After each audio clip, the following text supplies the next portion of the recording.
Bonjour à tous merci d'être là pour cette 4e année. Mon Dieu. Frédéric Worms va nous rejoindre.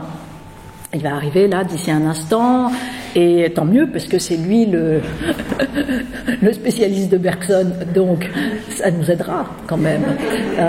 Voilà. Et moi je vais ouvrir bien sûr, mais Frédéric va venir poursuivre. On a choisi un sujet assez général et qui permet aussi de relire un peu les différentes œuvres de Bergson, à savoir la personnalité comme problème central de la philosophie, dixit Bergson, puisque c'est ainsi que c'est posé dans les conférences d'Édimbourg 1914, sachant que déjà dans l'essai sur les données immédiates de la conscience, donc 1889, bien évidemment dans l'évolution créatrice, vraiment là il y a une théorie dynamique de la personnalité qui est vraiment absolument centrale, 1907, et même plus tard jusqu'aux deux sources de la morale et de la religion. Donc là on est 32, donc on voit vraiment qu'on peut faire on peut attraper toute l'œuvre de Bergson autour de ce point-là. Alors, les quelques articles, si vous avez envie de poursuivre, il y a un ouvrage d'abord, qui est véritablement de Patricia Verdeau sur la personnalité comme problème central de la philosophie. Donc, on y reviendra un petit peu, voilà. Un autre article qui est assez aussi important de Camille Riquier sur Bergson et le problème de la personnalité, la personne dans tous ses états. C'était dans la revue Les Études philosophiques, 2007. Un autre article aussi qui est tout à fait bien de Saïd Chebeli. Et lui, c'est Bergson. Non, c'est la personnalité à un abord philosophique, puisqu'il revient, il part de Plotin, il va jusqu'à Bergson pour montrer précisément ces théories à la fois antiques et plus dynamiques de Bergson. Donc voilà un petit peu les ouvrages, et puis on terminera avec une pointe quand même du sublime Bergson de Jankélévitch pour venir expliciter à la fois les grands concepts de Bergson, celui de la personnalité bien sûr, mais la question de l'intuition, parce qu'on va voir que la personnalité va nous permettre d'embrasser une série de concepts chez Bergson, bien évidemment la question de la durée, la question du temps vécu, la question de l'intuition, la question de l'élan vital. Voilà, tout ça on peut l'attraper grâce à cette théorie dynamique qui pose, dit Patricia Verdeau, qui pose la personnalité comme je cite, comme une continuité créatrice de tension et de changement. Donc l'enjeu étant là, de ne pas avoir une conception entre guillemets ontologique au sens de l'être, au sens d'une fixation dans l'être, même si on peut avoir bien évidemment, heureusement, des visions bien plus dynamiques de l'être, mais là pour le coup de dire la personnalité c'est tout de suite quelque chose qui nous jette dans la question du devenir.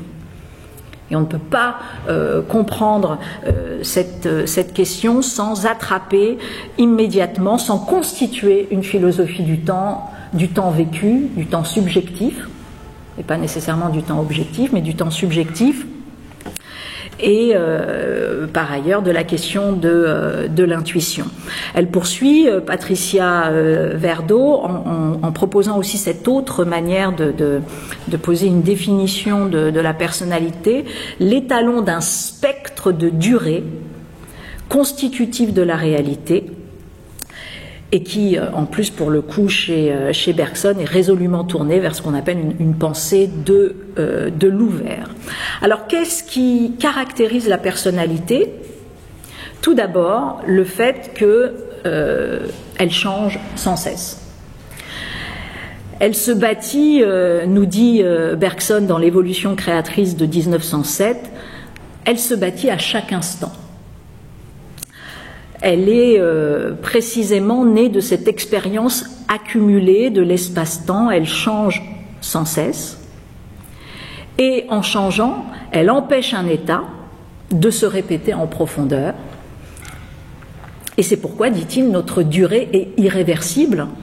Hein, je cite Bergson, nous ne saurions en revivre une parcelle, car il faudrait commencer par effacer le souvenir de tout ce qui a suivi.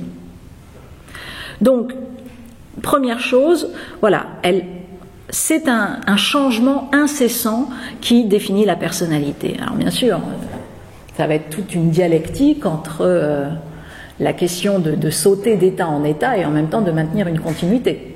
Et de dire comment on maintient cette continuité. Poursuit, notre personnalité pousse, grandit, mûrit sans cesse.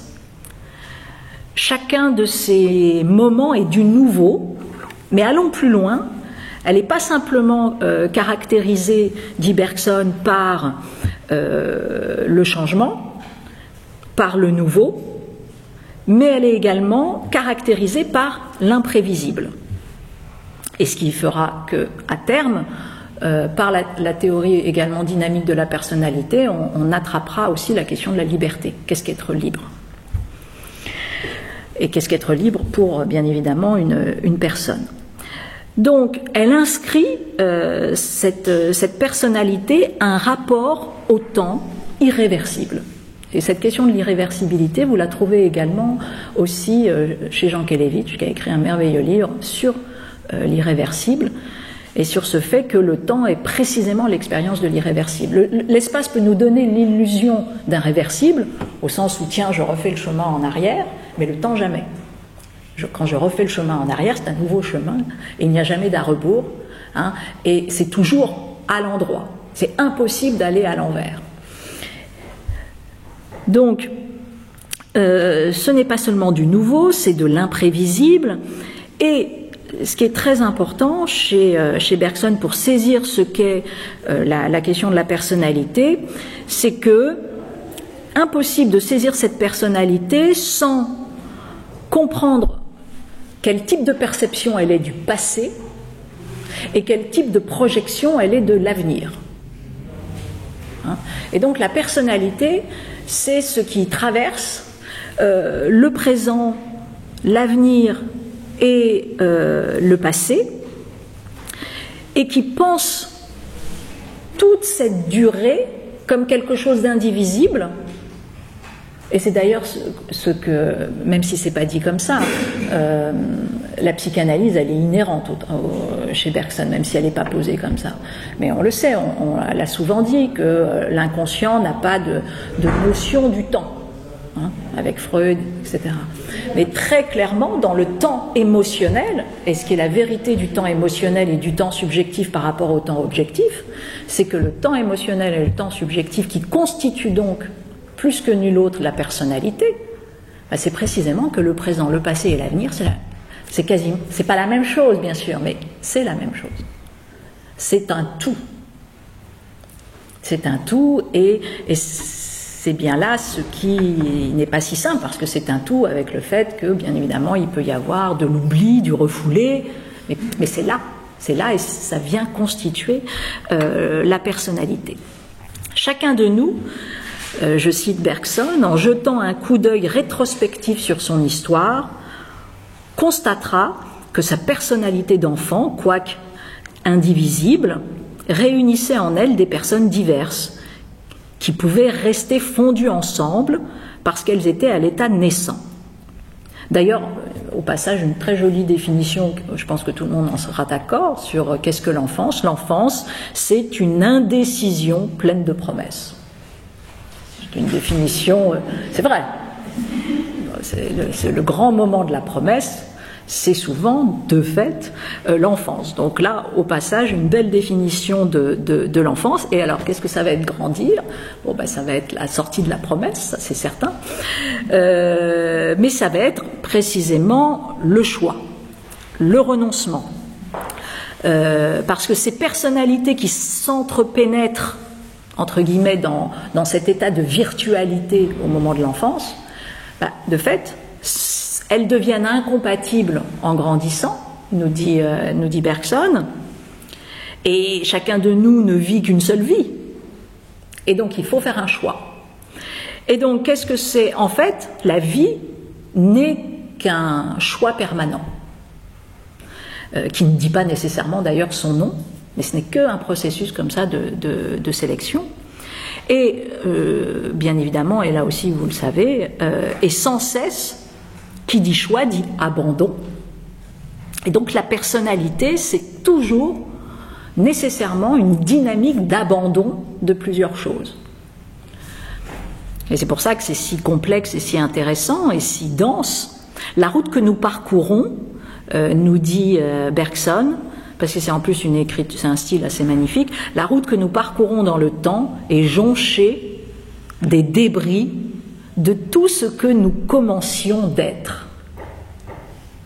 Voilà ce que c'est la personnalité. La personnalité, c'est à la fois le choix, mais toutes les casseroles, quoi, toutes les cohortes de débris de nos commencements d'être. Espèce de diase, de thiase plutôt, pardon, dionysiaque, où vraiment, voilà, en fait, on pourrait avoir comme ça des sortes de démembrements, sauf que, bien évidemment, ça ne se voit pas comme ça. Mais voilà, notre route, comme ça, est jonchée des débris de tout ce que nous commencions d'être.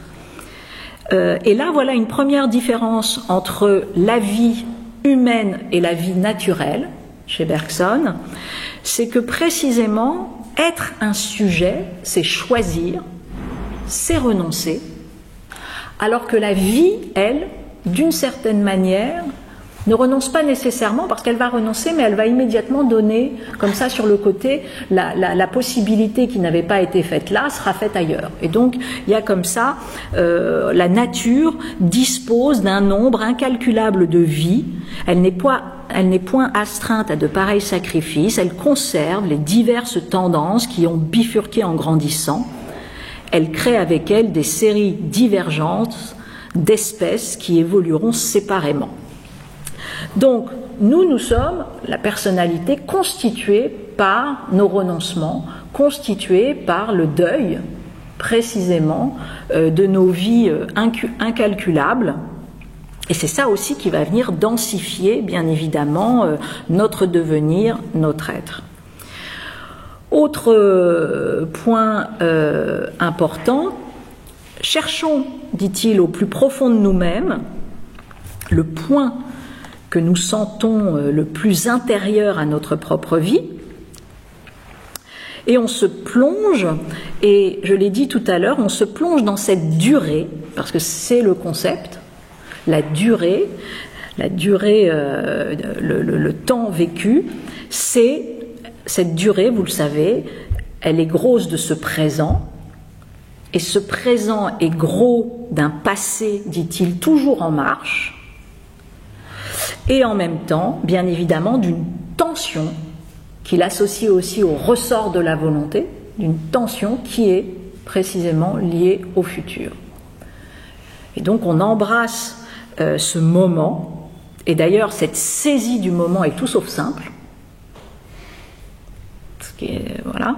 Bien rares sont les moments où nous nous ressaisissons nous-mêmes, dit-il. Et quand il y a cette capacité d'une ressaisie, comme ça, de ce moment, d'une cristallisation, ben c'est là précisément où il y a un acte, où il y a un faire. Et à ce moment-là, dit-il, ces moments où nous nous ressaisissons nous-mêmes ne font qu'un avec nos actions vraiment libres.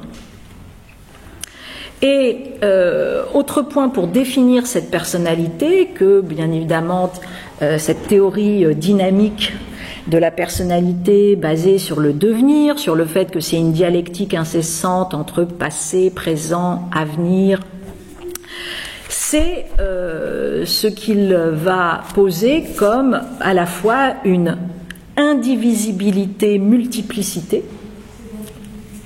On l'a dit tout à l'heure, c'est ce paradoxe-là, ce paradoxe qui effectivement dit que, et dans le texte de l'évolution créatrice, il le pose ainsi, ma personne est-elle une ou multiple ? Alors dit-il, si je la déclare une, des voix intérieures surgissent et protestent, celles des sensations, des sentiments, des représentations entre lesquelles mon individualité se partage, mais si je la fais distinctement multiple, ma conscience s'insurge, tout aussi fort. Elle affirme que mes sensations, mes sentiments, mes pensées sont des abstractions que j'opère sur moi-même et que chacun de mes états implique tous les autres, etc., etc. Donc, je suis quoi? Je suis une unité multiple ou une multiplicité une. Bon, voilà. En gros, ça veut dire quoi? Ça veut dire que la personnalité, c'est ce qui fait éclater les catégories de l'entendement. Les catégories de l'entendement posent unité d'un côté, multiplicité de l'autre. La personnalité dit ni l'un ni l'autre, les deux à la fois. Je le dis plus loin, unicité et multiplicité ne sont que des vues prises sur ma personnalité par un entendement qui braque sur moi ces catégories. Donc la personnalité, c'est ce qui résiste à ce braquage par l'entendement. Et la personnalité, d'une certaine manière, ça va être ce qui permet tout simplement d'explorer la vie, puisque Bergson, quand il va essayer de définir ce qu'est la vie intérieure, mais ce qu'est aussi la vie en général, de fait, il y a une sorte d'interpénétration réciproque entre les deux, notamment avec cette notion aussi d'évolution créatrice ou d'élan vital. La vie est comparable à une impulsion, à un élan, envisagée en elle-même, elle est une immensité de virtualité. Et c'est au contact de la matière, c'est la matière qui va venir diviser ce qui n'était que virtuellement multiple. En gros, c'est la matière qui va, c'est-à-dire confrontation avec les événements du monde, etc. Et puis avec son corps, avec la nécessité d'avoir des actes, qui va faire qu'il y a individuation, qu'il y a des phénomènes de cristallisation et qu'on sort tout simplement de la virtualité. Et c'est pour ça aussi que dans l'action, chez Bergson, la théorie de l'action, ce qui est logique d'ailleurs, est véritablement indissociable de la question de la liberté. Alors, donc on voit que pour travailler ces notions autour de la personnalité, ça nous permet, voilà, de visiter comme ça, de faire un glissement auprès des notions du temps, de la durée, de la liberté.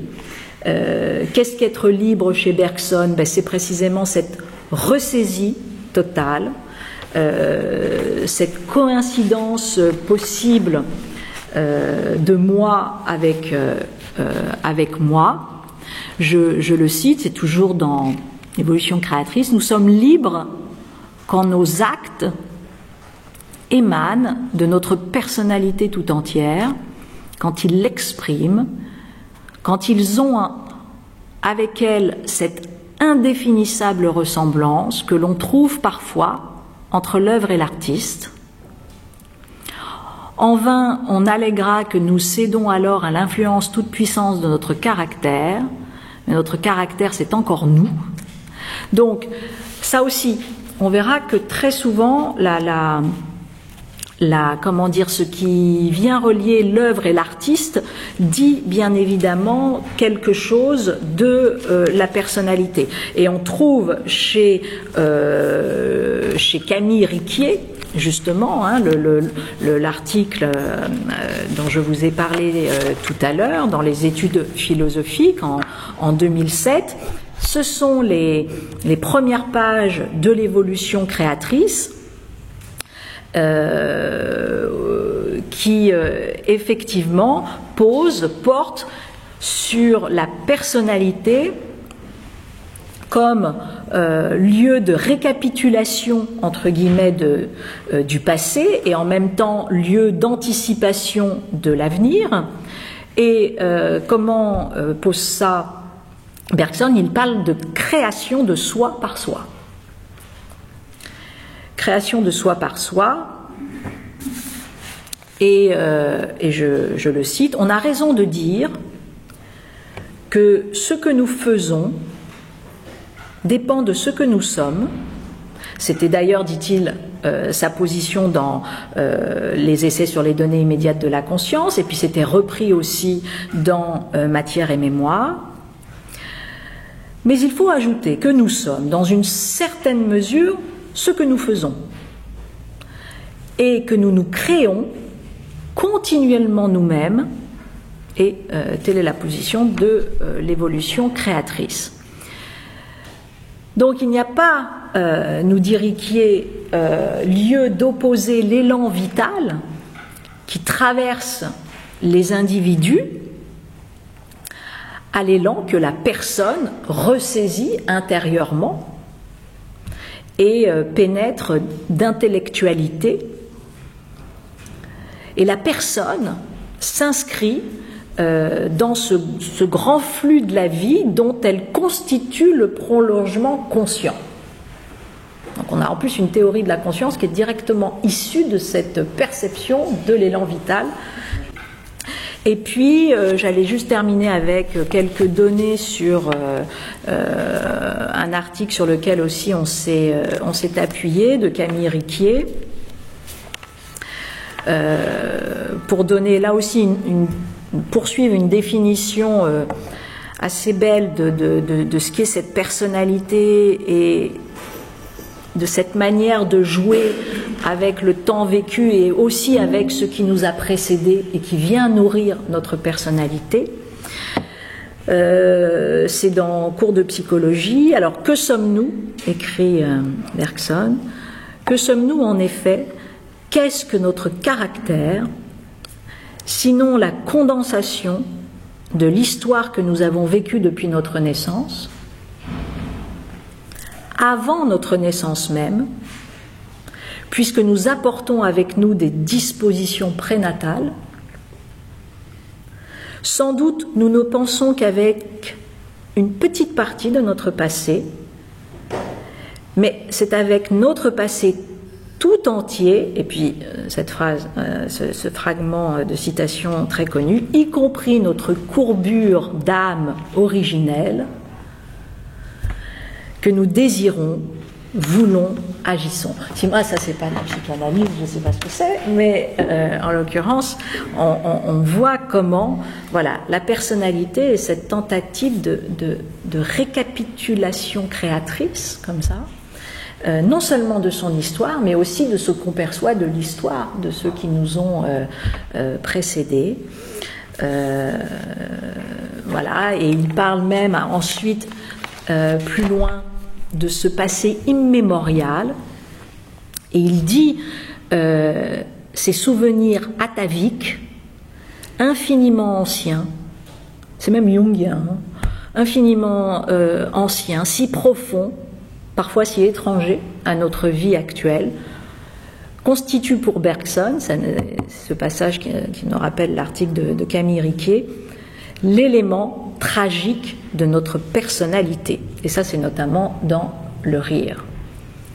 L'élément tragique de notre personnalité, et comme par hasard, très souvent, l'art, en règle générale, aura tendance à aller comme ça, traquer, chercher à révéler cet élément tragique de notre personnalité qui, en fait, est aussi ce qui nous lie à tout ce qui nous a précédé, sur lequel on n'a pas nécessairement la main.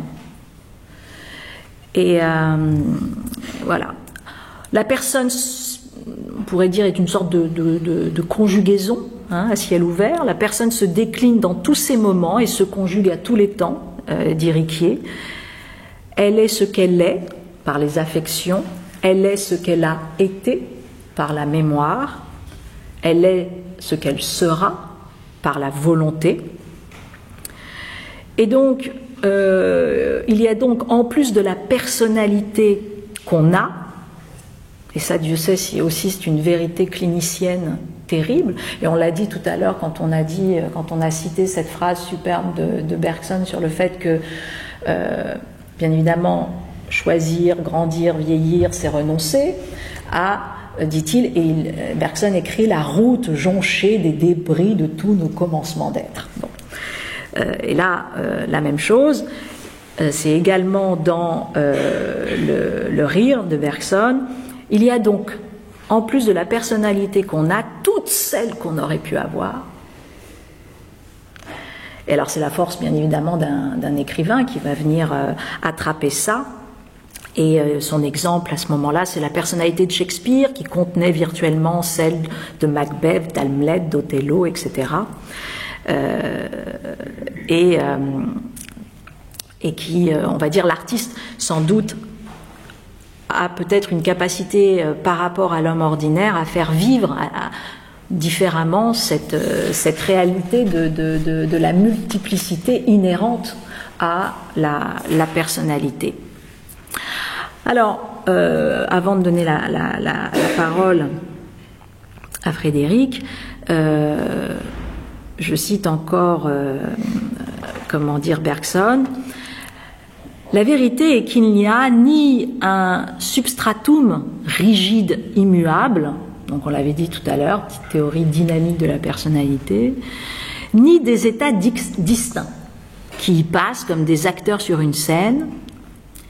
Il y a simplement la mélodie continue de notre vie intérieure, mélodie qui se poursuit et se poursuivra, indivisible, du commencement à la fin de notre existence consciente, notre personnalité est cela même, et qui fait que, de fait, être un être humain est en soi-même une tension, et qu'en fait la personnalité se définit à la fin comme devenir, mais au sens d'effort. Elle n'est que le fait que la forme continue que prend la personnalité exige en fait un effort que seul l'homme peut fournir, l'épuisant effort d'être soi. Et là, c'est dans une conférence de Madrid donnée sur la personnalité. Il est fatigant, dit Bergson, d'être une personne, comme il est très fatigant de rester droit et de marcher sur deux pieds. Voilà, donc ça c'est un premier petit tour, et puis je reprendrai tout à l'heure la parole sur les liens entre personnalité et intuition, et peut-être aussi de dire quelque chose autour des maladies de la personnalité, qui aussi sont souvent tout à fait, on peut les attraper par précisément une incapacité, je l'avais souvent dit ici, mais parce que cliniquement c'est flagrant, d'une incapacité de faire lien avec le temps passé ou le temps futur, et très clairement c'est un trouble de la personnalité qui est flagrant, parce qu'une personnalité est toujours cette tension comme ça, très fine, très articulée entre mémoire et volonté. Et puis de venir un peu plus sur personnalité et liberté, grâce notamment au texte de Jean Kelevitch sur Bergson. Voilà. Le problème central de la personnalité, version 2, avec The Specialist. Parce que je vais quand même expliquer que moi, j'étais la vedette américaine de ce propos, car je ne suis pas du tout spécialiste de Bergson. Ça m'a rappelé mes chers débuts d'études. Merci, pardon d'être en retard. Juste avant de reprendre un peu avec un angle que je vais expliquer, juste ton angle général, c'est-à-dire dans la série des séances qui vont suivre, juste pour me remettre un peu en tête ton détour par Bergson, ton introduction par Bergson. Toujours les mêmes trois grands axes qu'on a portés depuis, je dirais maintenant, donc 3 ans et maintenant cette 4e année. L'axe précisément de la personne, de la personnalité, du sujet, et donc de la question du soin par la question subjective, et donc la question de l'individuation, etc. Le deuxième grand point, même là, et là pour le coup Bergson, ça renvoie directement à ça, mais et puis dans la poursuite des autres cours, on reviendra sur la question du soin comme institution. Ça, on continuera. Et puis la dernière question, qui est une question plus politique, liée davantage à la justice, à l'accès, question de conception du vulnérable pour mieux comprendre éventuellement ce qu'est le système démocratique, etc., etc. Mais là, aujourd'hui, l'enjeu, c'était véritablement d'attraper Bergson dans sa capacité de nous proposer une théorie de la personnalité, et puis de voir comment une philosophie travaille quand même de manière très très proche, sans jamais la nommer, avec des questions qui sont psychanalytiques. En tout cas, qui pourraient être développées quasiment de même manière par la psychanalyse. D'accord. Bon, merci. Je regrette vraiment beaucoup d'avoir raté le début. Mais du coup, je vais faire directement ce que je pensais vous proposer. Oui. Et puis on toi qui diras comment ça se reprend.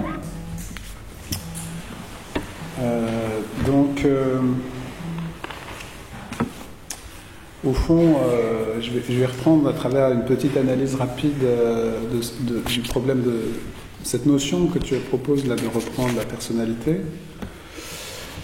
et montrer ce que Bergson apporte. Donc, la personnalité, ça peut désigner, à mon avis, 3 choses en philosophie. Enfin, d'une façon générale, je vois 3 choses sous cette notion. La première chose, c'est, d'une manière générale, ce que c'est que d'être une personne. C'est la propriété générale d'être une personne. À quelles conditions on peut parler d'une personne en général.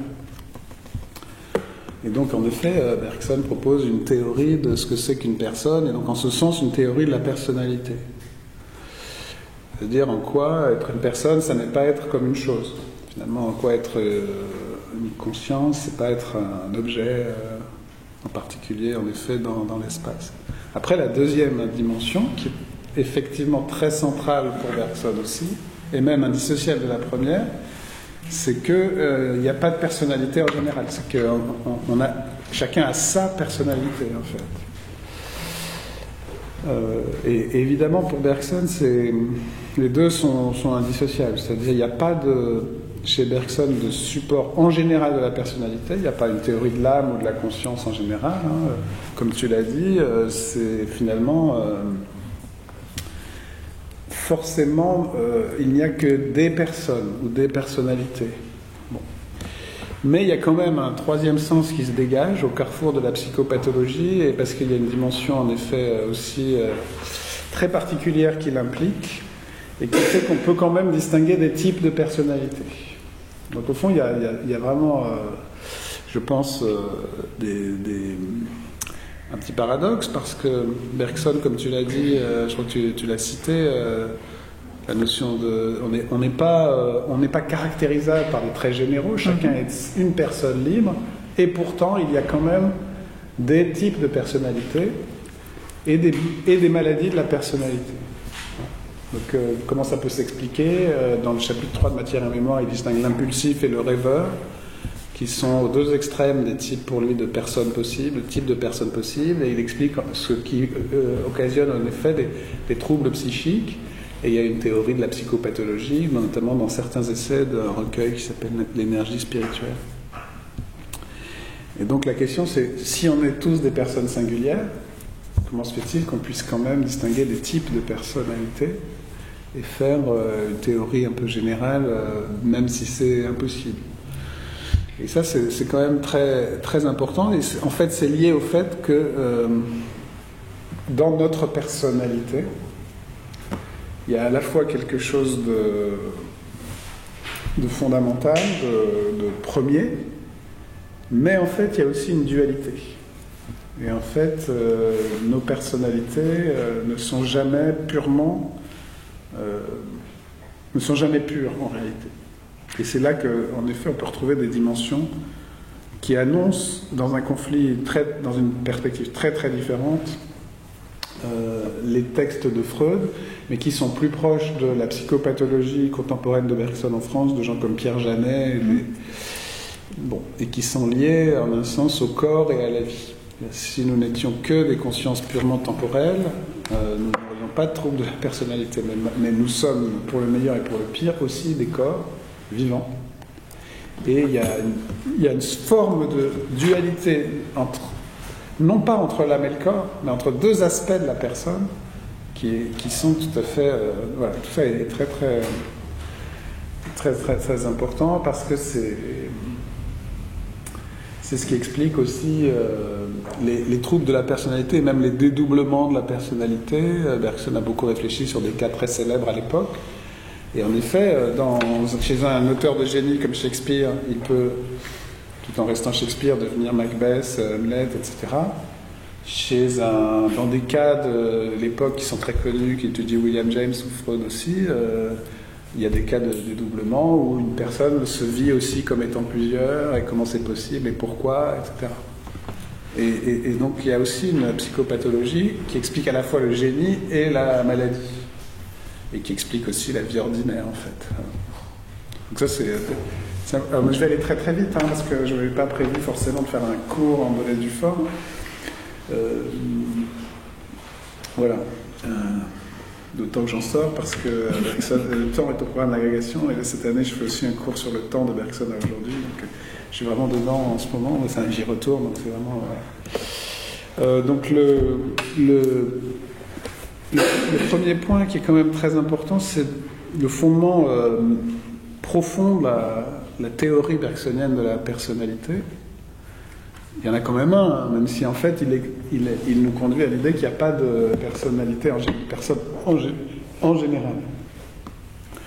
Le fondement profond qui veut dire pourquoi la personne n'est pas une construction psychologique ou sociologique. Parce que vous voyez bien qu'en fait c'est un enjeu de fond. Aujourd'hui, la notion de personne, elle est surtout juridique. On vous dit, vous êtes peut-être un cerveau, etc. Peut-être, mais on va vous considérer comme une personne, parce que dans les relations humaines, il y a la liberté, il y a l'autonomie, il y a le droit. Et il y a une très grande tradition à dire, en fait, le concept de personne n'est pas psychologique ou physique ou ontologique, comme on dit pompeusement. On ne sait pas si ça existe, mais il est moral, juridique, politique. On décide dans le sens que ça existe, parce que on ne peut pas penser les relations humaines autrement. Donc on va se considérer comme des personnes, on va décider comme ça dans une société, en plus où on considère les hommes comme libres et égaux, mais on ne va pas forcément considérer que nous sommes des personnes libres. Il y a des gens qui dissocient le problème métaphysique de la liberté, le problème moral et politique.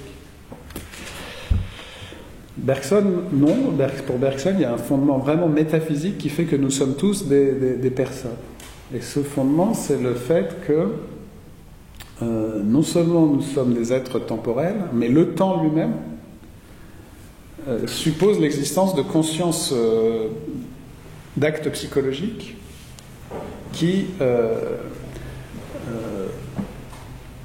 sans lesquels il n'est pas possible. C'est-à-dire qu'en réalité, il ne s'agit pas seulement de dire pour Bergson que c'est son intuition initiale. Son intuition initiale, comme vous savez, c'est la distinction du temps et de l'espace. Et donc c'est l'idée que l'esprit humain, pour des raisons sur lesquelles je reviendrai d'ailleurs, n'arrive pas à penser le temps dans sa vérité, mais le déforme toujours en espace. Pourquoi on n'arrive pas à penser le temps en sa vérité? Parce que le temps, alors c'est une énigme pour certains, pour Bergson c'est pas du tout une énigme. Le temps n'est jamais là en même temps. Le passé est parti, le futur n'est pas encore là, le présent nous échappe, c'est l'énigme du temps depuis Saint-Augustin. Puis qu'elle surgit, il y a quelqu'un qui veut penser le temps et qui dit mais le temps, j'ai l'impression que c'est facile, en fait c'est jamais là, etc. Donc, pour Bergson, l'esprit humain a inventé un moyen de maîtriser le temps malgré la succession des moments du temps, c'est l'espace. espace qui permet de penser le temps en même temps. C'est dans un calendrier, l'année prochaine, l'année dernière, sur votre horloge, vous pouvez déjà mettre votre réveil pour demain matin. Pas trop tôt, j'espère, mais bon. Bref, on maîtrise le temps en le trahissant, en le transformant en ce qui est contradictoire avec lui, c'est-à-dire du simultané. Déjà aujourd'hui, je peux me représenter demain, or demain, c'est demain. Et entre aujourd'hui et demain, il y a du temps. Donc, seulement, ce qui est une énigme pour Saint-Augustin, hein, a une solution très simple chez Bergson, c'est que, en fait, la succession de moments du temps n'est un mystère que pour nous parce que nous pensons dans l'espace, justement. L'espace qui est une solution est aussi la cause du problème. Pourquoi est-ce que demain est un mystère? Parce que je me le représente comme séparé de moi par un vide. Pourquoi est-ce que le passé est un mystère? Parce que je me le représente comme ayant disparu. Mais la disparition n'est pas la vérité de la succession. La disparition est un mystère qui découle même de notre volonté de la maîtriser. La vérité de la succession, c'est qu'en fait le temps ne disparaît pas, il est retenu par une mémoire qui est un acte psychologique. Et l'avenir n'est pas demain, l'avenir, je suis en train de le produire en vous parlant, je suis en train d'entrer déjà dans le futur. La phrase que je suis en train de vous dire, elle n'est pas pensable si vous n'êtes pas en train de, vous et moi, de retenir déjà les premiers mots et d'entrer déjà dans la suite de la phrase. Avant même que je l'ai fini, vous avez déjà deviné ce que je vais dire, par exemple. Plus ou moins, mais justement quand même un peu, sinon vous ne comprendriez pas et moi je ne saurais pas vous parler, si c'est juste dans l'instant. Parce que là je suis en train de penser à ma phrase d'après, même pas d'y penser, je suis déjà en train d'être dans le mot d'après. Bon, donc en fait, que veut dire Bergson? C'est que la réalité du temps, c'est une unité psychique globale, qui appelle une organisation. À la manière dont nous écoutons un morceau de musique, si pour écouter un morceau de musique je devais aller chercher la note d'avant, d'après, il n'y aurait pas de mélodie. Donc c'est le grand exemple de Bergson. Ça vaut pour toute notre vie et pour tout être. Ce qui veut dire que le temps n'est pas pensable sans une conscience qui retient les moments du temps. La succession n'est pas un mystère, elle n'est un mystère précisément que pour l'homme qui réfléchit au temps. Et l'homme est l'être qui se dédouble parce qu'il vit dans le temps, mais en même temps il veut comprendre ce que c'est, drôle d'idée. C'est quand il fait plus de vie, quand il veut faire de la philosophie, il est plus dans l'action, il est plus dans la vie. Il veut faire de la philosophie, il se dit bon sang, mais qu'est-ce que c'est que le temps? Comme chez Saint-Augustin. Sauf que chez Saint-Augustin, cette énigme du temps devient une énigme tragique qui est liée à la condition humaine et le fait que le temps est un déchirement et finalement il faut Dieu pour en sortir. Chez Bergson, c'est pas du tout ça. Dieu va revenir d'une autre façon tout à fait différente, pas du tout augustinienne, mais disons, pour lui, il y a en effet un esprit humain qui maîtrise le temps par l'espace, mais qui en même temps, du coup, se pose des questions terrifiantes sur le temps à cause de l'espace. Donc la solution devient un problème. Et le temps devient un mystère. Au moment même où je le maîtrise, il devient un mystère. Et ce mystère, il faut le lever, et nous sommes des consciences temporelles, et il n'y a plus de mystère, mais il n'y a plus non plus d'espace, il n'y a plus non plus de maîtrise. Je suis dans une conscience qui se transforme tout le temps et qui crée son avenir. Ce qui veut dire que, au fond, tout être qui existe est pour Bergson une conscience temporelle. Même la matière de l'univers dans son ensemble est une conscience, il va dire un degré de personnalité. Il va distinguer des degrés de conscience, un peu comme chez Leibniz aussi, il y a des degrés d'esprit, puis la matière jusqu'à Dieu en passant par les êtres humains. Bon, on ne va pas rentrer dans les détails, mais il faut bien voir que pour Bergson, même l'univers est une forme minimale de personnalité. C'est ce qu'on appelle le spiritualisme de Bergson, qui le mène assez loin et qui pose des problèmes philosophiques, mais c'est pas de ça que je reprendrai le plus chez lui, mais ce qui est très très important, c'est même si c'est vraiment en fait un vrai problème philosophique, parce que vous voyez bien que, et il le dit à Einstein, hein, il y a un débat avec Einstein dans un livre important, il lui dit mais en fait c'est très gentil, mais si les états de l'univers disparaissent à chaque instant dans le néant, il n'y a pas d'univers. Qu'est-ce qui fait que l'univers existe? Exister, c'est continuer à exister. Et donc pour Bergson, le problème de l'existence face au néant, c'est toujours lié à l'idée d'un sujet qui retient son existence temporellement, sinon c'est juste impensable. Donc il va jusqu'au bout d'un problème qui est complexe, bon, mais qui l'assume. C'est la grandeur des philosophes. Après, le problème précis qu'on a là, c'est que la conscience humaine, en tout cas, est pensée par lui comme, l'a dit Cynthia, une synthèse temporelle et immanente, et donc Voilà. Et c'est pour ça que la personnalité n'est pas un aspect parmi d'autres de notre être. Le fait d'être une personne est l'essence même de notre être. C'est pas comme si vous étiez un corps, et puis après en plus un sujet, ou si vous aviez une vie, et puis en plus une personnalité. Non, elle se constitue toute seule par le simple fait de retenir nos états de conscience et de voilà. D'où le deuxième point aussi, c'est que nous sommes toujours des personnalités singulières, en effet, parce que nous retenons, chacun retient dans ce que Bergson appelle dans son deuxième livre sa mémoire pure, chacun retient les événements de sa vie qui s'intègrent à sa personnalité, à lui. Ce qui fait que là, nous vivons un instant ensemble. Mais cet instant, pour Bergson, il est non seulement la perception de quelque chose dans le monde qu'on partage, mais il va devenir pour chacun un souvenir différent dans notre vie, dans la vie de chacun d'entre nous. Dans la vie de Cynthia, ça va être un événement qui va prendre un sens différent que dans la mienne ou dans la vôtre, parce qu'elle a son histoire et nous la nôtre. Donc je ne sais pas ce qu'elle va en faire, mais elle va en faire quelque chose. Et ça relève de son conscient, de son inconscient, on va y revenir. C'est là, moi je regarde Freud pour la troisième partie, là, mais c'est... Voilà. Donc ce qui est important, c'est ça. C'est que, et il y a une théorie des deux mémoires, dans Matière et Mémoire aussi, qui est très importante, parce que tout instant de notre vie, la mémoire peut se dédoubler. Si je veux apprendre un poème, je vais l'apprendre pour lui-même et il va devenir un mécanisme, etc. Mais le souvenir du moment où j'ai lu le poème, pour moi, pour la première fois, est un événement de la vie que je ne peux pas apprendre par cœur. Je peux apprendre par cœur le poème, mais pas l'événement du poème. Celui-là, il est dans ma vie. Et bon. Donc effectivement, nous sommes tous des personnalités singulières. Et des subjectivités individuelles, irréductibles à tout autre, etc.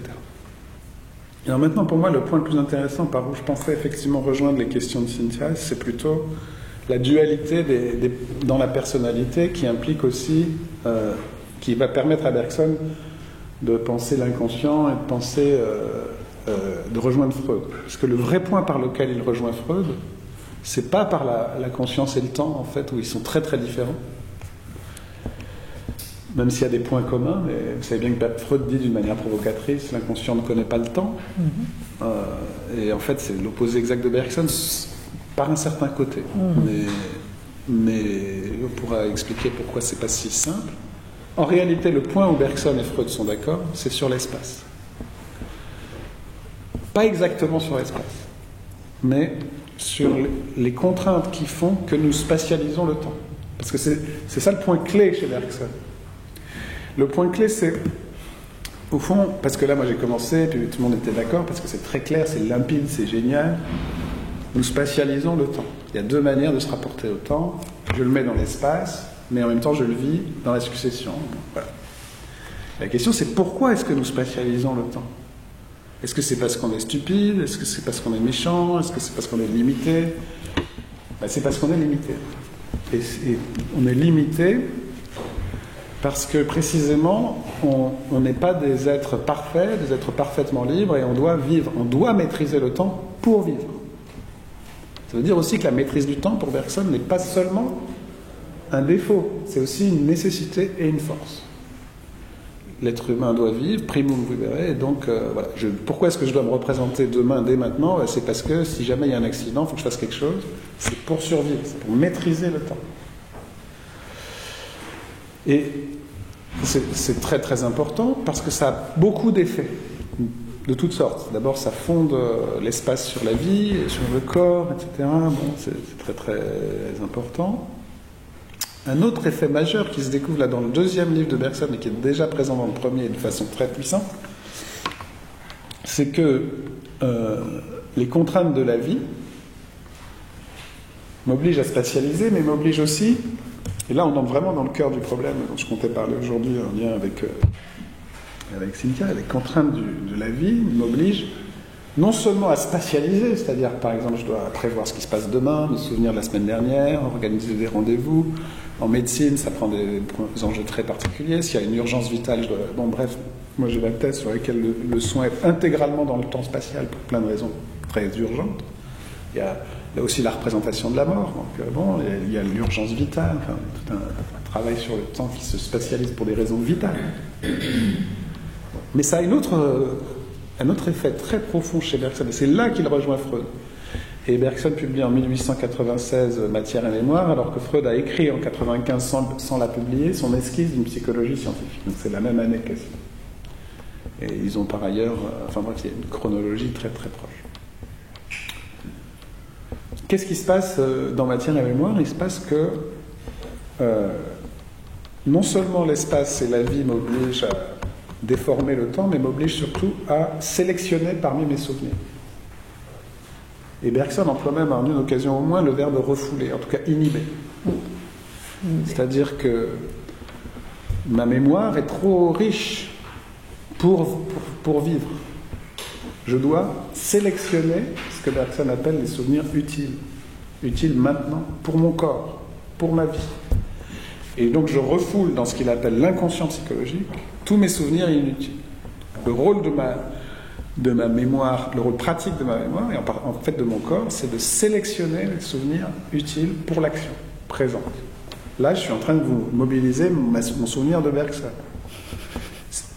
Un signe de pathologie, ce serait quand vous parlez de Bergson, au lieu de parler de Bergson, je vous parlerai de Descartes, par exemple.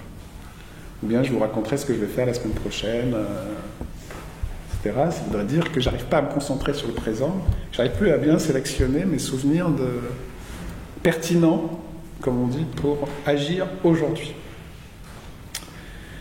Et donc, en fait, la perception devient un filtre et une censure presque au sens de Freud, c'est-à-dire que je dois refouler dans l'inconscient les souvenirs inutiles.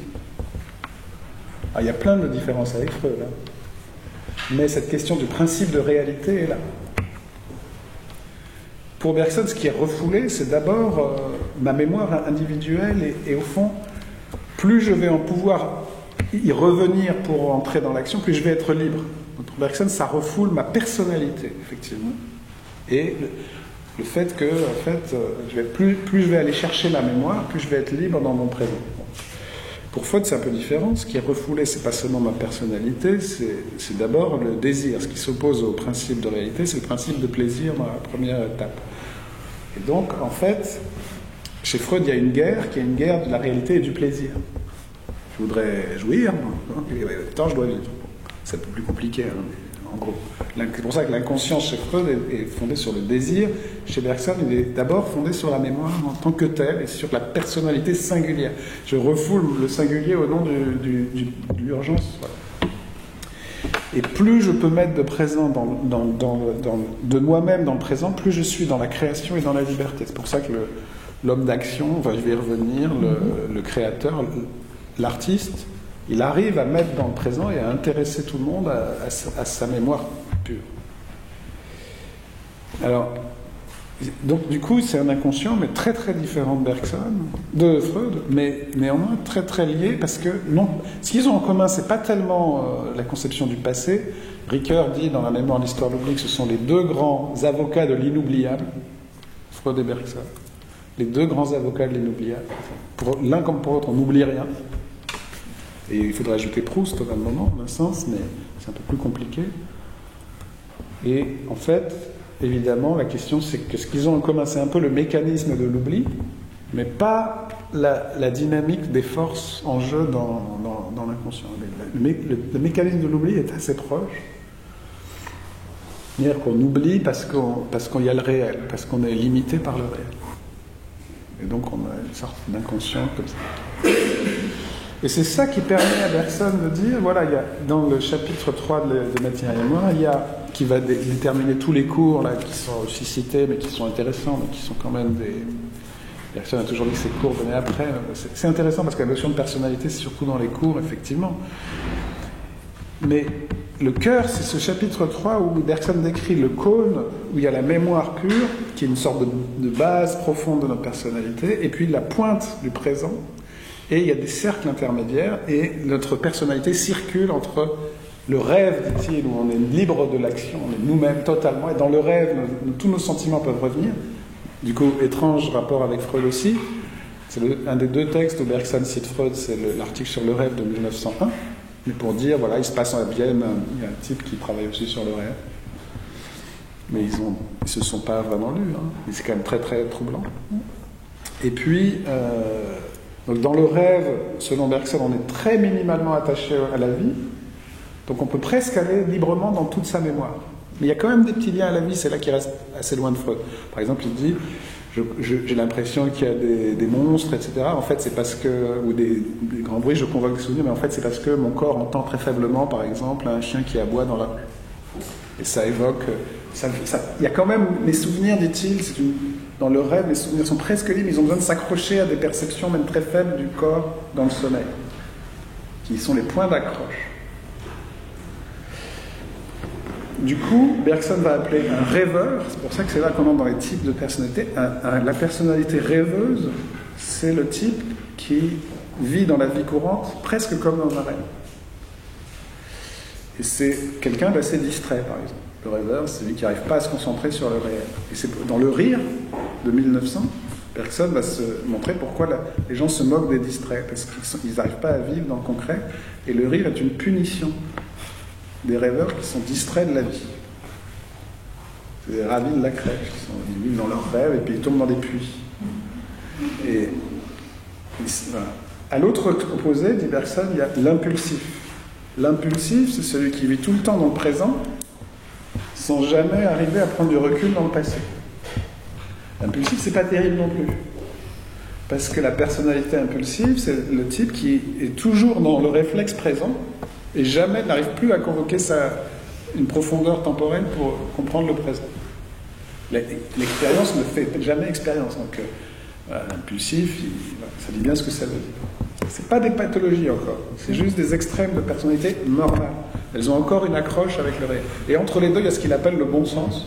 Curieusement, il choisit ce mot. Le bon sens, c'est le réglage de la mémoire sur l'action, avec des degrés, et ce qu'il appelle le bon sens supérieur, qui va même appeler le mystique pour lui, c'est celui qui a un bon sens supérieur, c'est celui qui est dans la liberté profonde, mais quand même qui agit dans l'humanité. S'il n'agit pas, pour lui, c'est un contemplatif, mais Bergson pense que le contemplatif, ce n'est qu'un demi-sage. Il faut, pour être un vrai mystique, il faut arriver à mobiliser sa mémoire dans la vie humaine. Bon. Donc ça, c'est les types de personnalités. Alors, les pathologies, c'est très simple. Les pathologies, elles viennent... Il y a un endroit qui est l'accroche de la personnalité dans le corps, qui est le cerveau. Et il peut y avoir des pathologies du corps qui influent sur la manière dont je convoque. Alors il y a des pathologies normales, il y a des troubles d'ajustement qui sont, selon Bergson, inévitables. Il y a un cas très très amusant, qu'est-ce qu'il appelle le souvenir du présent. C'est un autre texte très proche de Freud. Le souvenir du présent, c'est ce qu'on appelait aussi à l'époque la fausse reconnaissance, c'est ce que Freud appelle le déjà-vu. J'ai l'impression d'avoir déjà vécu une scène. Et ça, c'est une pathologie, dit Bergson, c'est pas une pathologie, ou c'est ce que Freud appelle des pathologies de la vie quotidienne. C'est des psychopathologies de la vie quotidienne. Bergson, c'est vrai, aurait pu écrire lui aussi. Il l'a fait d'ailleurs, on pourrait dire.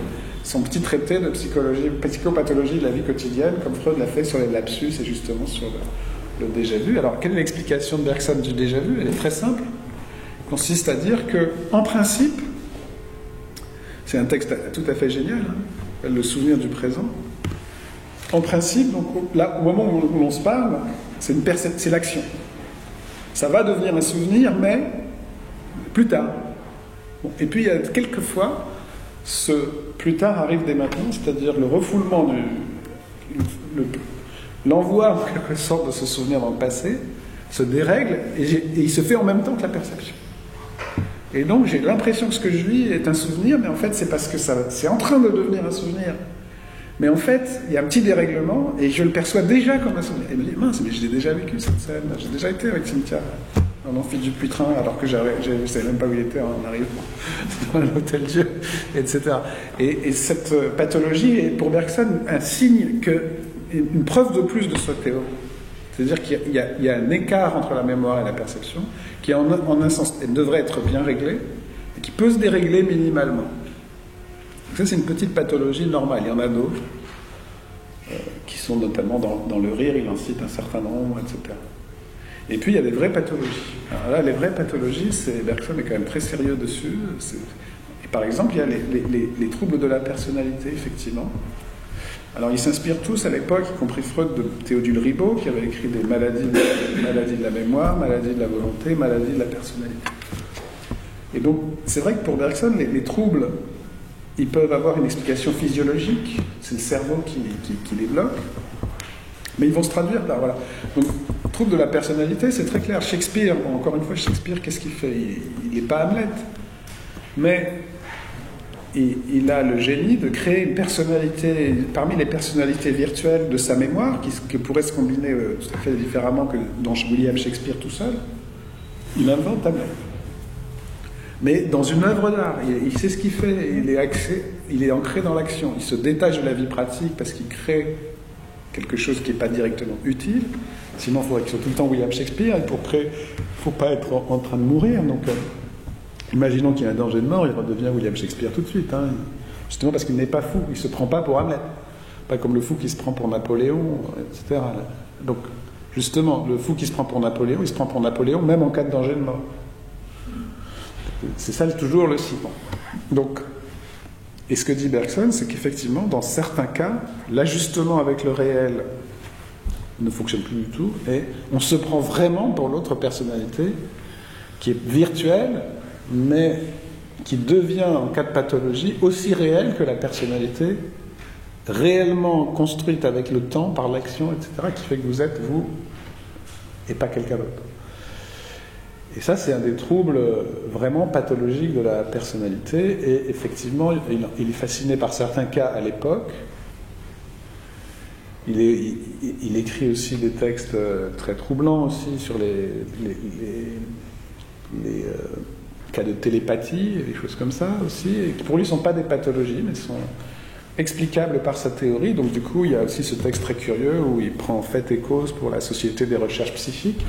Les cas, alors, son tout premier texte, c'est des cas de suggestion aussi. Donc il est intéressé, comme William James à l'époque, par ce qu'on appelle aujourd'hui le paranormal, les recherches psychiques, etc. Parce que précisément, pour lui, les recherches psychiques, ce qu'on appelait en Angleterre la Society for Psychical Research, c'était ce qui s'appelait Myers, c'est assez amusant, c'est situé juste en face de l'Institut français à Londres. Il y a encore une plaque, et Bergson a écrit une conférence pour eux.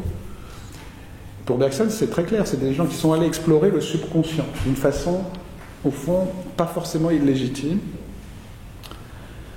Et bizarrement, il a porté plus d'intérêt à eux qu'à Freud. Mais je pense qu'il s'est trompé très profondément, parce que Freud était un psychologue scientifique et clinicien, effectivement. Et les psychistes de l'époque, c'était plus une spéculation justement compatible avec la théorie de Bergson, mais lui qui était un empiriste, progressivement, il aurait sans doute, comme le siècle l'a fait finalement, était du côté de ce que l'expérience nous dit, y compris l'expérience clinique, et l'expérience de la pathologie, et aussi de la guérison de l'inconscient, qui, d'une certaine façon, n'est pas une force obscure, mais qui se traduit dans des sens qu'on donne à notre vie, dans un rapport au temps, il y a toute une construction théorique de la psychanalyse qui la préserve quand même de dire n'importe quoi sur le subconscient, du simple fait qu'on refoule des choses parce qu'on doit vivre, ce qui est la grande découverte du moment 1900, comme je l'appelle, c'est-à-dire de Bergson, Freud, Proust, etc. Donc ça c'est très très... et Nietzsche aussi d'ailleurs. Donc il y a tous ces gens au même moment qui découvrent cette chose, et je pense quand même que le vrai lien entre Bergson et Freud, il est très très important, parce que de même que Bergson n'a pas compris Freud, mais Freud n'a pas non plus compris Bergson. C'est-à-dire ce que Freud n'a pas vu peut-être, c'est la question de la création finalement. C'est-à-dire qu'il peut interpréter Léonard de Vinci ou Shakespeare, Freud, mais il ne peut pas comprendre comment Léonard de Vinci a peint la Joconde ou comment Shakespeare a écrit Hamlet. De toute façon, le sujet peut mettre productivement, alors chez Freud il y a la question de la sublimation quand même, mais comment le sujet peut créer une œuvre où il met tout son inconscient. Bergson est plus du côté de cette synthèse, Freud est du côté de l'analyse. Rétrospectivement, que nous dit tableau de Léonard de Vinci sur Léonard de Vinci, ou Hamlet sur Shakespeare, faire une psychanalyse littéraire de Hamlet. Mais Bergson, ce qui l'intéresse, c'est pas comment interpréter Hamlet rétrospectivement, c'est comment une création est possible dans le monde avec notre liberté, y compris dans les actes libres, etc. Donc c'est vrai que c'est très important aujourd'hui, parce que c'est une des rares pensées qui permet de comprendre ce que c'est qu'être quelqu'un et pas quelque chose, d'être un sujet. Elle permet aussi de comprendre que c'est toujours singulier, le sujet. C'est pas la peine de dire l'homme en général, ça n'existe pas. et puis en même temps un certain nombre de tensions, de pathologies qui s'expriment aussi dans le rapport entre le temps et l'espace, entre ce qui passe par le corps, qui passe par des tas de choses. Voilà. Et c'est vrai que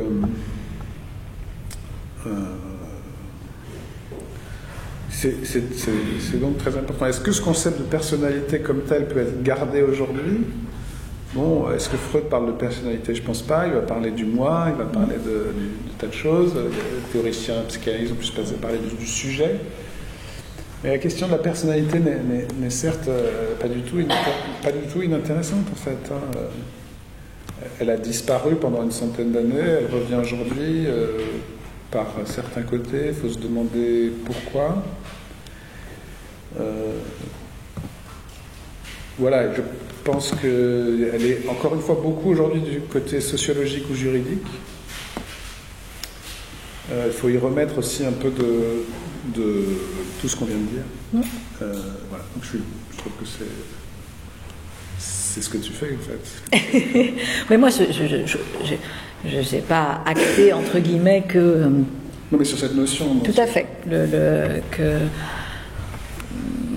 Voilà, le terme de personnalité est-il plus juste ou pas que celui de moi, etc. Ce qui est intéressant chez Bergson, et ce qu'on a vu là, c'est encore une fois cette théorie dynamique et le fait que c'est immédiatement une compréhension de ce qu'est le temps que je trouve très très juste, non seulement pour expliquer, je dirais, la vérité d'un homme ordinaire et sa santé, mais aussi pour expliquer ses points de chute dans la maladie.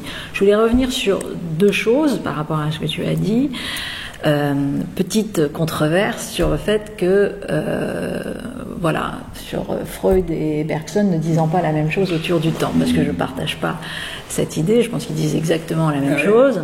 Ils disent exactement la même chose, ceci dit que quand Freud dit l'inconscient ne connaît pas le temps, en fait il le dit, je pense, au sens d'une des définitions possibles du temps.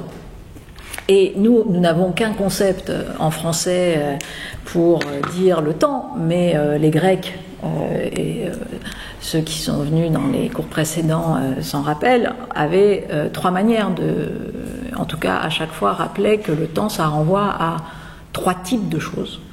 Et ils avaient trois concepts pour dire le temps. Et à chaque fois, chaque temps venait dire quelque chose d'autre. La première, et c'est, je pense, c'est ce que dit Freud, l'inconscient ne connaît pas le temps au sens de chronos, c'est-à-dire au sens de succession. C'est-à-dire que ne sépare pas le présent, l'avenir, le futur, c'est aussi important. Et ça se donne.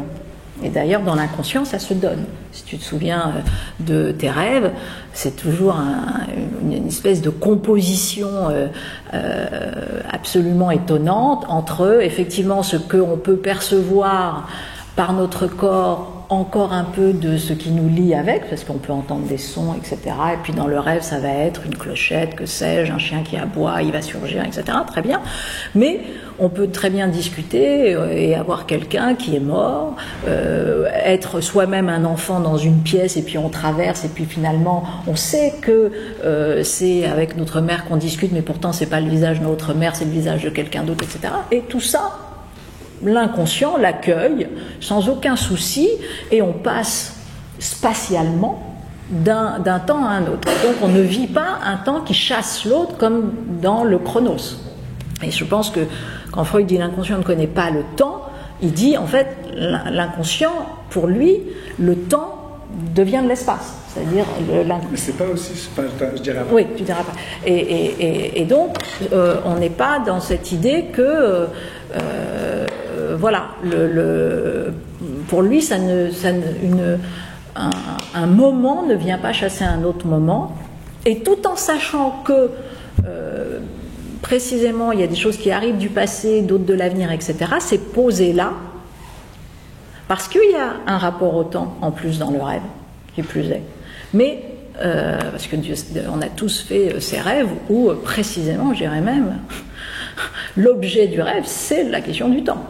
C'est la question du temps, c'est la question de l'espace, au sens où on passe notre vie à rater des trains, à ne pas être à l'heure. Enfin, je veux dire, c'est l'objet premier des rêves.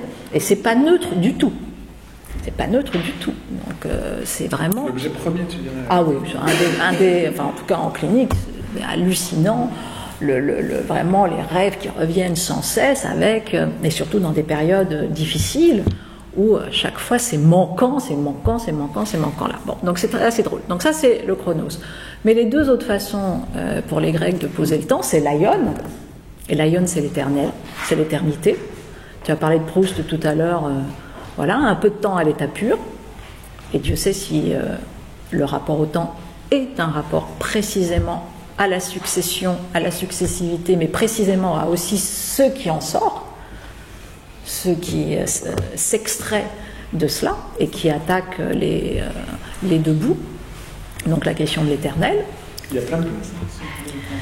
Et entrée, oui, hein, pour ceux qui sont... Il y a plein de places. Allez-y. Et puis troisième, et qui est très intéressant parce que ça aussi, ça nous dit quelque chose de la liberté. Troisième définition chez les Grecs, c'est le kairos, c'est-à-dire l'instant divin, l'instant à saisir pour agir. Et c'est pas neutre du tout chez Bergson, puisque précisément, je l'ai rappelé, le contemplatif n'est qu'un demi-homme ou qu'un demi-sage, je ne sais pas comment le dire, c'est dans sa version minimale ou maximale, et que penser c'est agir, et agir c'est penser, et c'est décider, et c'est ça être libre. Et c'est cette ressaisie du temps, cette coïncidence de soi avec soi, qui fait que tout d'un coup, on entre dans l'histoire. Et donc je pense que quand Freud dit l'inconscient ne connaît pas le temps, je pense qu'il a rapidement il a dans sa tête cette définition d'un temps qui entre guillemets chasse l'autre et de fait qui fait que le passé n'est pas passé, le passé ne passe pas et le futur n'est pas, alors que bien évidemment il est en tant que futur. Donc ça c'était le premier point sur lequel je vais revenir. Et tu veux après. Et puis juste et pour aller dans le deuxième temps de cette théorie de la liberté, j'avais dit que j'en dirais un mot avec Jankélévitch. Et juste un point aussi, tout à l'heure j'ai dit que je reviendrais un tout petit peu avec cette idée de l'intuition chez Bergson qui permet précisément de saisir aussi ce qu'est la personnalité, c'est dans le pensé et le mouvant. Vous pouvez vous référer d'ailleurs à l'article de Chebili qu'on a vu tout à l'heure, et c'est je ne l'avais pas dit, dans l'information psychiatrique. C'était un texte de 2008 dans la revue L'Information psychiatrique, et où précisément Lemire expliquait comment l'intuition est ce qui nous permet de saisir la personnalité. Et définition de l'intuition, il s'appuie sur la pensée et le mouvant, et c'est très intéressant, nous appelons ici intuition la sympathie,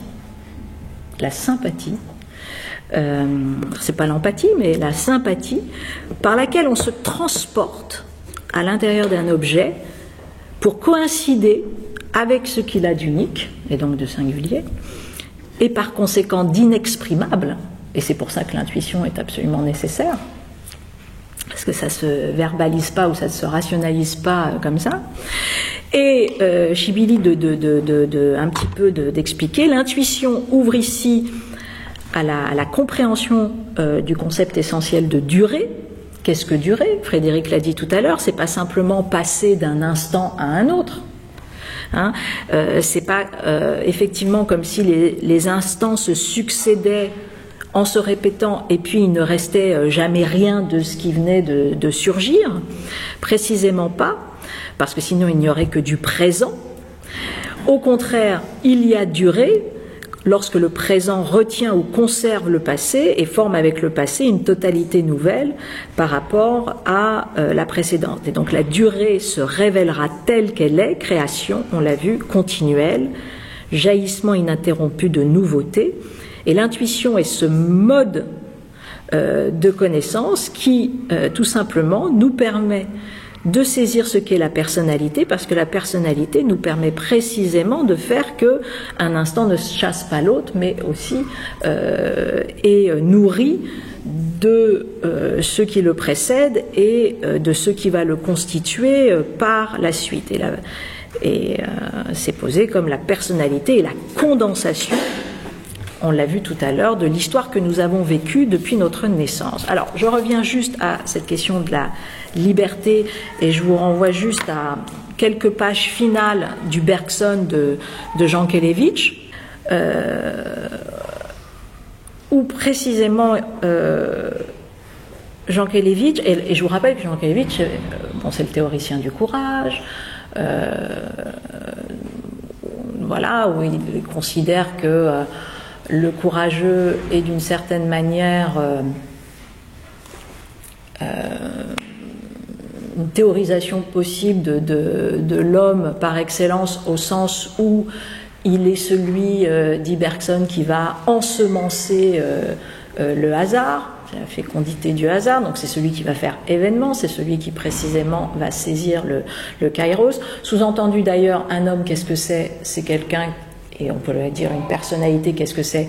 C'est précisément une personnalité qui est capable de naviguer entre les trois dimensions du temps, et que vous avez précisément des troubles de la personnalité quand vous ne savez plus dialoguer entre les trois dimensions du temps. Parce que si vous êtes que dans le chronos, vous tombez malade, de fait.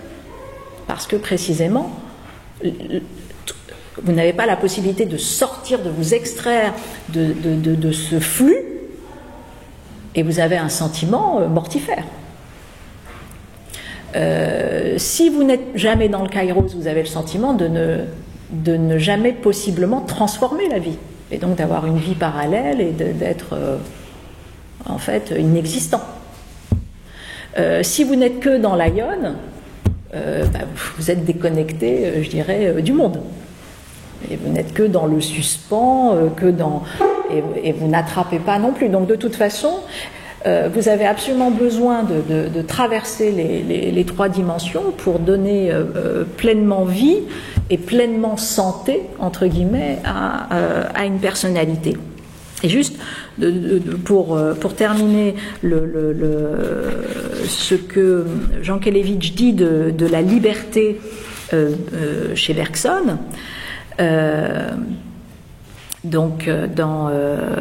il dit d'abord la liberté est libératrice. C'est-à-dire que la liberté n'est pas libre pour rester, je le cite, tranquillement en elle-même, pour exercer de façon bourgeoise sa profession de liberté. D'ailleurs, ça nous renvoie très souvent à la phrase de Jankélévitch sur l'engagement, où il dit il y a ceux qui s'engagent, puis il y a ceux qui conjuguent le verbe s'engager, je m'engage, tu t'engages, ils s'engageront, etc. Bon, mais ça c'est pareil. Quand on dit que la liberté est toute opération, cela signifie que la liberté n'est rien en soi, la liberté est toute libération. La liberté ne cesse de donner et de prodiguer, ressuscitant les cadavres, électrisant les hommes assoupis, etc., etc. Et chez Bergson, comment ça se pose précisément? Il dit, voilà, Bergson, il ne nous dit pas quelle est la tâche de l'homme. Il ne nous dit pas, tiens, la liberté, c'est ça. Précisément pas. Je dirais que pour définir la liberté, il s'en remet à la personnalité singulière. C'est comme ça qu'il va venir théoriser la liberté, au sens où il dit,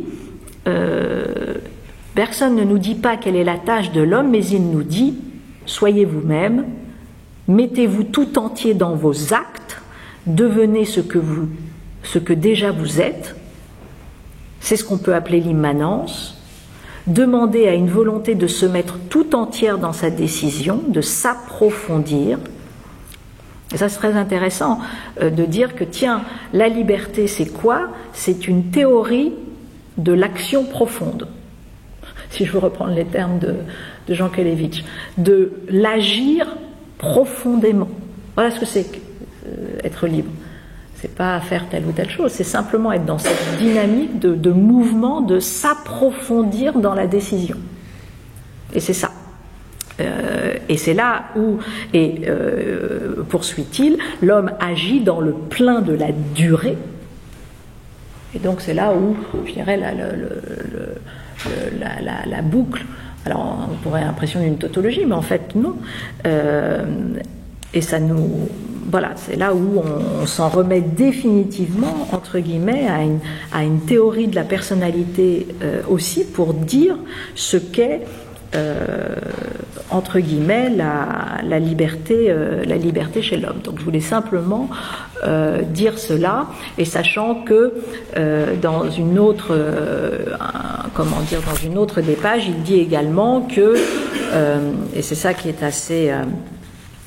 que la liberté ne naît pas de nulle part, mais que précisément elle se nourrit aussi d'un passé.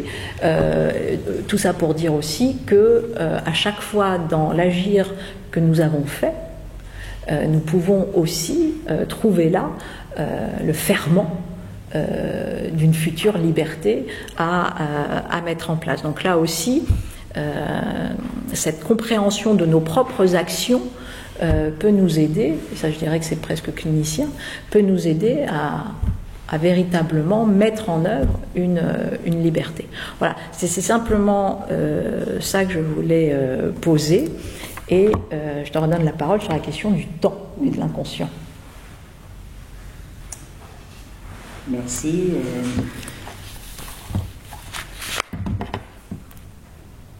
Alors non, mais c'était... C'est toi qui vas conclure d'ailleurs.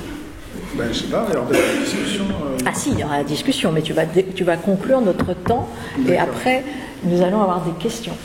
Donc sur le temps, moi je suis pas spécialiste de Freud, mais il y a un aspect qui rejoint ce que tu as dit, hein, mais qui me semble peut-être...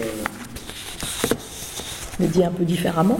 Quand même, aller dans le sens d'une différence très profonde entre les deux. C'est la question de l'inconscient qui est fixée sur un moment de l'expérience, qui devient par là même traumatique et qui ne peut plus changer. C'est-à-dire en un sens... et qui font de la répétition. Voilà, et qui donc, ça peut être une scène X ou Y, ou bien un traumatisme, etc. Et ça, c'est vrai que c'est important, parce qu'en fait, en un certain sens, on se libère de ça en remettant la mémoire en route dans le temps. C'est vrai que chez Bergson, on a l'impression que c'est un peu l'inverse, en principe, au sens où il peut y avoir des traumatismes, c'est une des maladies possibles du temps, mais il en parle très peu, mais on peut tout à fait le prolonger. Hein. Et ce sera pas un événement qui va se graver dans notre mémoire éternellement dans l'inconscient. Ça va se passer au niveau du corps, probablement. Et dans notre mémoire, l'événement même terrible, il sera au fond pris dans une dynamique effectivement personnelle. Et au fond, il manque peut-être chez Bergson une théorie du négatif dans le temps, une théorie de la coupure temporelle, une théorie de la mort aussi par bien des côtés, et une théorie de cette interruption. Chez Freud, c'est très présent quand même. Et du coup, cette dimension... ça renverrait à plein de choses très, très importantes en fait, chez Bergson. C'est-à-dire que ça fait partie des rencontres qui s'éclairent mutuellement. Voilà. C'est aussi des parallèles sans communication. Moi, j'ai écrit aussi un petit texte qui s'appelait Le parallèle Freud-Bergson. C'est-à-dire, un parallèle, c'est étonnant, c'est une relation constante, oui. Sans rencontre. Aucune. Les deux sont tout le temps en train, et ils suivent tous exactement, c'est comme deux skieurs, qui suivent tout le XXe siècle, la même période exactement, en gros de 1890 à 1940. Ils rencontrent tous les mêmes problèmes, C'est comme deux skieurs. Ils passent par les mêmes bosses et ils se rencontrent jamais. C'est très très bons skieurs. Ils font surtout attention à ne pas se rencontrer. Oui, je crois qu'il y a un peu d'hélice à pratiquer la parallèle. Ouais, c'est extrêmement fort. Ça existe encore. Hein. Et c'est quand même, alors sur cette question du temps, c'est quand même un vrai point de clivage à mon avis quand même malgré tout. C'est-à-dire que en fait c'est le corps qui met en nous l'espace, c'est pas l'inconscient qui lui-même peut devenir mortifère, etc. Comme chez Freud. En tout cas, je suis d'accord avec toi sur le fait que chez Bergson, il y a une théorie du négatif. De fait elle est très profonde malgré tout, mais elle n'est pas, fonctionne pas de la même façon. Voilà, elle n'est pas de la même façon. Tout à fait. Et c'est un enjeu très très important. C'est pour ça qu'il faut les prendre aussi par le côté du négatif. Maintenant, oui, non, mais après, qu'il y ait autre chose chez Freud, c'est sûr. Ce qui est intéressant aussi, effectivement, tu retrouves par le côté Kairos et Chronos exactement la question de l'articulation des deux. Sur Jankélévitch, c'est évidemment un des grands bergsoniens. C'est à la fois un très grand défenseur de Bergson, même sans doute le plus grand par certains côtés, par le côté militant, dès le début. Et la première édition de son livre, c'est en 1930, c'est 31, 32, enfin, c'est vraiment très puissant dans le moment. Et puis après, c'est aussi un très grand critique de Bergson. Et pas critique, mais il ajoute quelque chose à Bergson. Et ce qu'il ajoute, c'est justement le négatif aussi. Parce que chez lui, le temps, la réalité du temps devient non seulement création, mais destruction. L'irréversible devient non seulement nouveauté, mais irrattrapable, passé, etc. Il devient aussi inflexible. C'est-à-dire le temps, ça ne se rattrape pas. Et donc du coup, il y a l'exigence de l'instant, c'est un penseur plus de l'instant, dans sa pensée propre. Donc ce qui est fascinant, c'est la manière dont certains bergsoniens ont transformé Bergson en se l'appropriant. Et Jankélévitch en fait partie, ça c'est sûr. Jean Mal disait, Jankélévitch c'est Bergson plus 0. Parce qu'il a ajouté à la durée bergsonienne justement l'instant, le négatif, la mort, la nostalgie, l'irrévocable, etc. Et c'est vrai que... voilà, et du coup, il a eu aussi une certaine tendance à méconnaître certains aspects de Bergson. Bon, normal, parce que chacun a sa lecture, mais c'est quand même... c'est absolument majeur. Je ne suis pas en train de minimiser, bien au contraire. Bien sûr.